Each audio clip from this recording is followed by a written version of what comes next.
नमस्कार दोस्तों। जो पृथ्वी के चारों ओर वायु का आवरण है जिसको वायुमंडल कहा जाता है, तो वायुमंडल की अगर संगठन की बात करें तो वायुमंडल किस किस से मिलकर बना है, तो वायुमंडल के अंतर्गत हमें गैसें मिलेगी।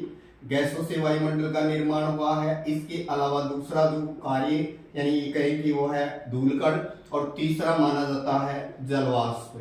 वायुमंडल में सबसे परिवर्तनशील जलवाष्प को माना जाता है। अब दोस्तों वायुमंडल में गैसों की बात करें तो सबसे बड़ी गैस वो है नाइट्रोजन, और नाइट्रोजन के बाद में है ऑक्सीजन।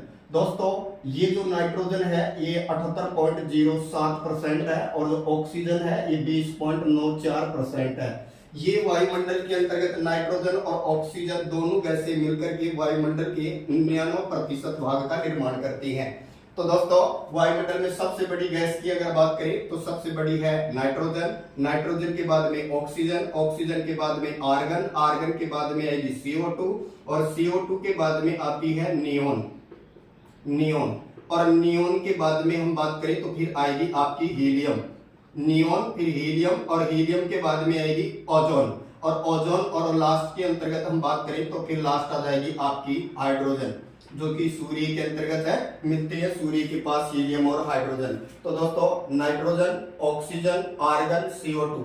नाइट्रोजन जो है ये 78.07% है, ऑक्सीजन जो है वो 20.94 या 93% है, आर्गन 0.93% है, CO2 0.03% है। इसके बाद में नियोन, हीलियम, ओजोन और हाइड्रोजन का क्रम आता है। दोस्तों धूल कणों के कारण बादल बनते हैं, आकाश का रंग नीला दिखाई देता है, जलवाष्प के कारण बादल बनते हैं और वर्षा होती है। जलवाष्प पृथ्वी के लिए कंबल का कार्य करता है, ये पृथ्वी को ज्यादा ठंडा होने से और ज्यादा गर्म होने से बचाता है। तो दोस्तों वायुमंडल के अगर अंतर्गत हम बात करें तो सबसे ज्यादा मात्रा है वो है गैसों की, और गैसों में भी नाइट्रोजन और ऑक्सीजन दोनों मिलकर के 99% का निर्माण करती हैं। Thank you.